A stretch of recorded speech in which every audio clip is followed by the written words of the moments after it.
Alright, Brakta Yahweh, Brakta Yahushai, Brakta Yahweh, Brakta Yahushai, Kawapala Yahweh, Bashing Yahushai, Bashing Yahweh Kakadash, double honor to the elder apostle, great military who will, and consider taking the action of pushing the truth across the four corners of the earth through the spirit and power of Yahweh, Bashing Yahushai, that the hopeful elect, and citation of Israelite foreigners that are scattered among all the nations throughout the four corners of the earth, who believe in the name of Yahweh, Bashing Yahushai, and shalom to the sister and family that tune into this doctrine that preach around the whole world.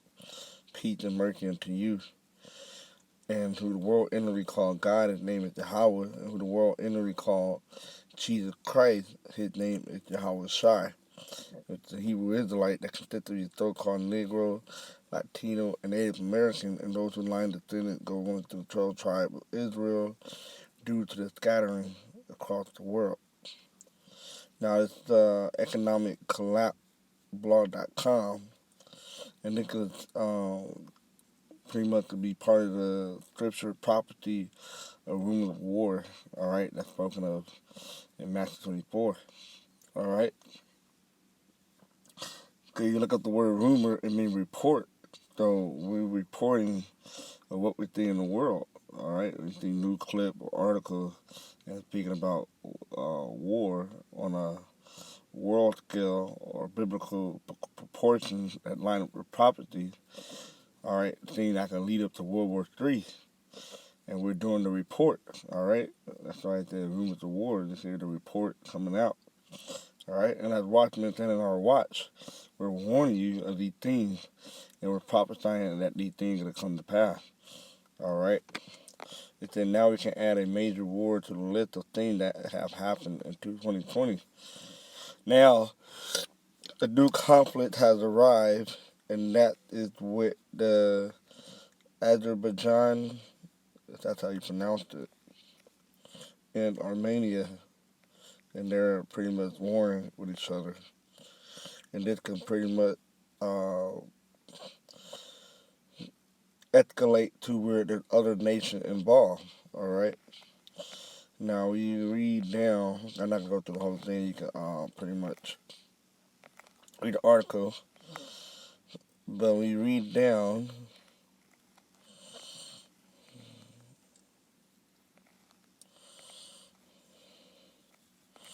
okay, so if the Azerbaijan is wealthier and more powerful than Armenia, and so the Armenia are ultimately going to have a very difficult time trying to stop Azerbaijan from taking quite a bit of territory from Nagorno-Karabakh.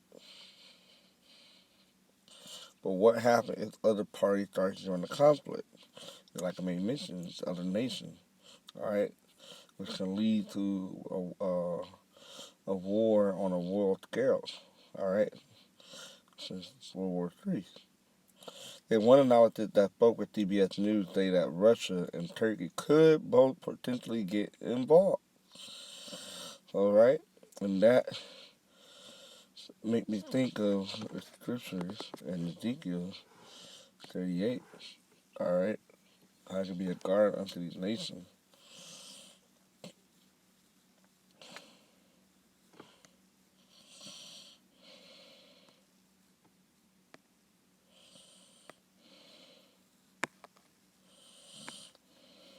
So it says Ezekiel 38, verse 1, and the word of the Lord Yahweh shall try came unto me, saying, Son of man, set thy face against God, the land of Magog, the chief prince of Meshach and Tubal, and prophesy against them. All right, and it's concerning Russia and Turkey. Okay, and says, thus the Lord Yahweh, behold, I am against thee, O God, the chief prince of Meshach and Tubal, and I will turn thee back and put hooks into thy jaw, and I will bring thee forth, and all thy armies, horses and horsemen, all of them clothed with all sorts of armor, even a great company with bucklers and shield, all of them handling swords. All right, Persia, Ethiopia, and Libya with them, all of them with shield and helmet. All right, these are little countries that could be joining in World War III.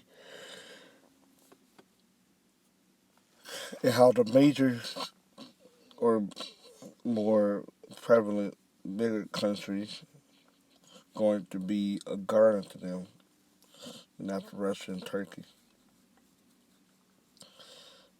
Bertit Gomer and all his band, how the Togomar,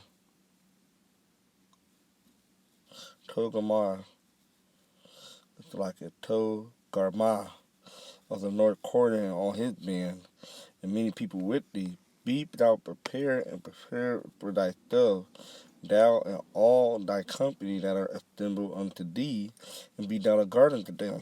All right, could be a guardian to. That's why it said, as it said in the article, that other parties said one author that spoke with CBS News that Russia and Turkey could both potentially get involved. All right, and that them being the guard.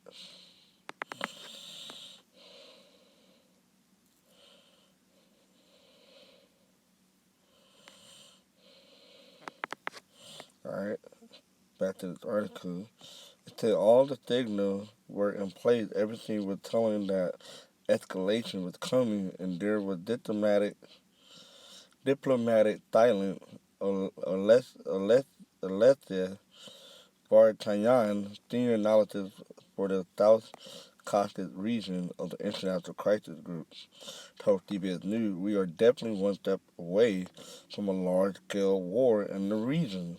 She said, noting that such a conflict could embroil Russia, Turkey, or both. See? Both of these can get involved, Russia and Turkey. It said,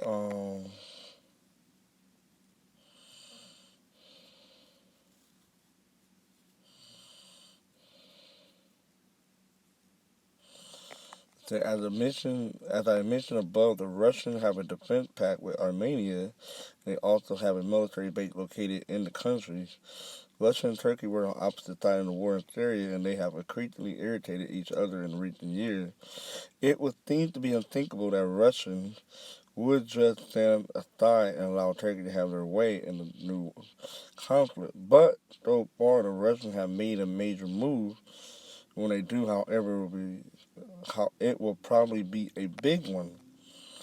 On top of everything else, the Iranians are warning that they may take reciprocal measures if the fighting continues to spill over into their countries.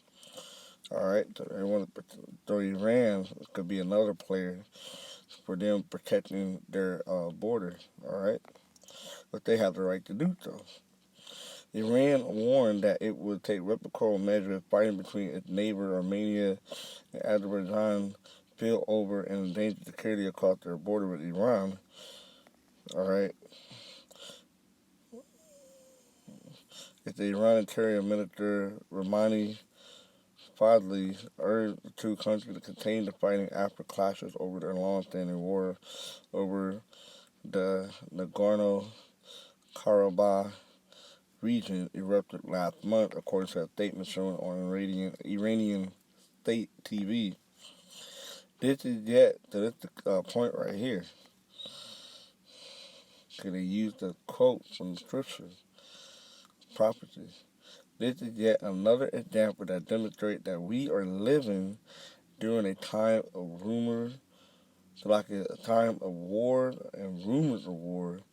And experts agree that this new war has the potential to eventually become a much larger conflict. See? Before we go any further, let's get that scripture.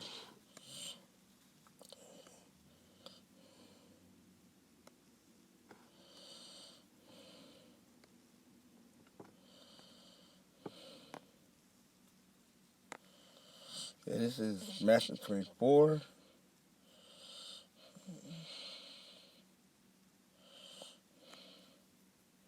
And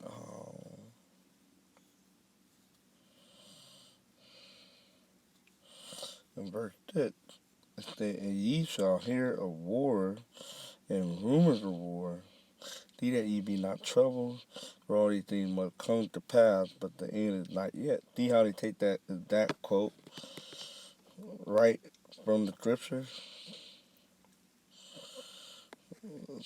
This is yet another example that demonstrates that we are living during a time of wars and rumors of war, and experts agree that this new war has the potential to eventually become a much larger conflict.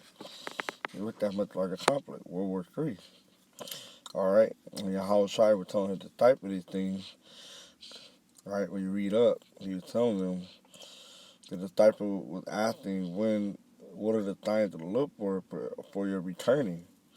All right, what are the things that we should be looking for to know that you're on your way back? All right, that's why it's taking Ezra chapter 9 to tell you measure the time diligently in itself. All right, and the way you measure the time that we're in, the prophecies.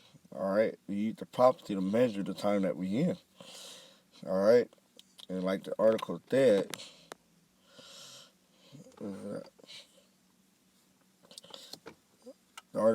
this is yet another example that demonstrates that we are living during a time of war and rumors of war. And that's 2nd Ezra chapter 9. All right, measure the time diligently in itself. All right, so we're in that time. We are in the time of wars and rumors of war, just like this article said, and the scripture back it up 100%. Okay,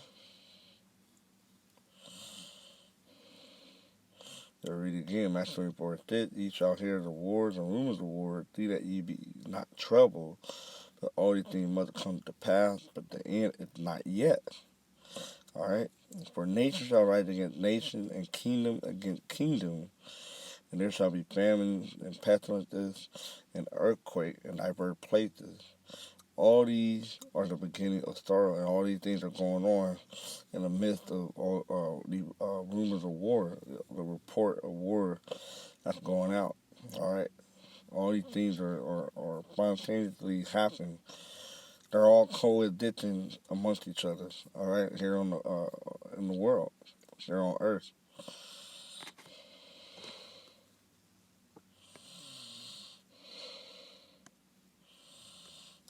Revelation. Because they're a much larger conflict, right? It's Revelation 11 and 14. It said the second war was past, which was World War II, all right?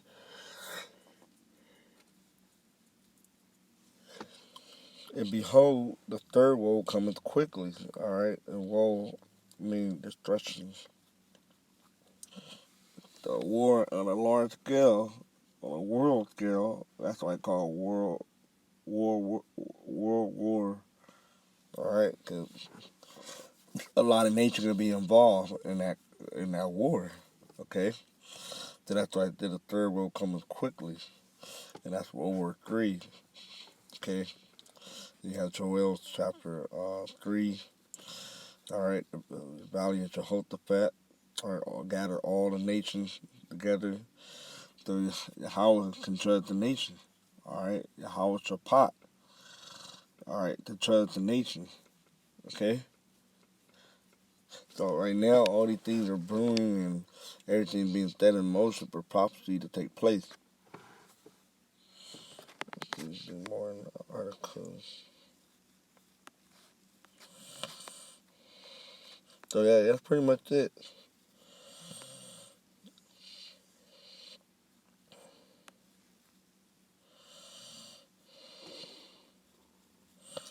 That's pretty much it. It said, in the mainstream media in the United States, it's so upset they're covering President Trump every move 24 hours a day that they almost entirely ignoring this conflict. They're doing it on purpose because they don't want you to know what's going on, all right, outside of this presidential election. But there's other things that are just as relevant as what's going on here throughout the world. All right, that's why we the Watchmen, we're observing all things, not just here, but everything. Okay, that's why the next is there. But this war is a really big deal, and we should all be paying close attention to it. And the true men of the Lord is paying attention to it. That's why, like myself and other brothers have done video concerning the two nations that can lead to World War III. All right, so we warning you, give you the warning that it can lead to World War III, and that other prophecy